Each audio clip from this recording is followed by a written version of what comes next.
નમસ્કાર, આપ જોઈ રહ્યા છો ઇન્ડિયા ન્યૂઝ ગુજરાત અને હું છું આપની સાથે કોમલ અગ્રવાલ। શરૂઆત કરી મહત્વના સમાચારોથી। અમીરગઢની વાત કરીએ તો તાલુકામાં સ્થાનિક સ્વરાજની ચૂંટણીને લઈને રાજકીય માહોલ ગરમાયો છે। ભાજપ દ્વારા ચૂંટણી કાર્યાલયના ઉદ્ઘાટન સાથે પ્રચારનો શ્રી ગણેશ કરવામાં આવ્યો છે અને તમામ બેઠકો પર જીતનો વિશ્વાસ વ્યક્ત કર્યો છે। આ તરફ 26 વર્ષ બાદ આમ આદમી પાર્ટીની એન્ટ્રી થતા અમીરગઢમાં અનેક બેઠકો પર ત્રિપાંખીય જંગ જામ્યો છે અને જિલ્લા પંચાયતની 4 બેઠકો માટે ભાજપે પ્રચાર તેજ કર્યો છે અને તાલુકામાં ભગવો લહેરાવવાની આશા વ્યક્ત કરી છે। હવે આ ત્રિપક્ષીય ટક્કરમાં મતદારો કઈ દિશામાં વળે છે તે જોવું મહત્વનું રહેશે।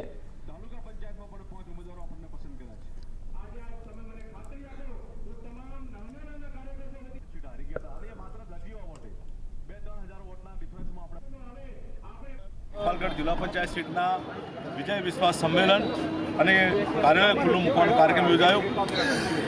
આપ જોઈ શકો છો કે કાર્યકર્તાઓની કેટલી મોટી ભીડ અહીંયા છે। અમે ચોક્કસથી દાવા સાથે કહીએ કે આવનારી આ સ્થાનિક સ્વરાજની ચૂંટણીમાં તાલુકા પંચાયત ઇકબાલગઢની જિલ્લા પંચાયત ઇકબાલગઢની 5 સીટો અને તાલુકા પંચાયતની સીટ સાથે અમે સંપૂર્ણ જબરદસ્ત વિજય મેળવ્યો અને મેળવવાના છીએ।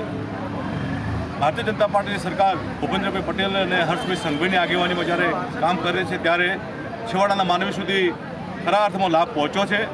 ખેડૂત સહાયની વાત હોય, કિસાન સન્માન નિધિની વાત હોય, બેટીને સગર્ભા માતાઓને કુપોષણમાંથી બહાર લાવવાની વાત હોય કે અન્ય કોઈ યોજના હોય, એ તમામ બાબતે સરકાર છેવાડાના ગામડા સુધી પહોંચી છે અને આ વખતે બનાસકાંઠા જિલ્લા પંચાયતમાં ભગવો લહેરાવાનો છે, તાલુકા પંચાયતમાં પણ ભગવો લહેરાવાનો છે અને સૌ કાર્યકર્તાઓ કમર કસી અને કામે લાગ્યા છે।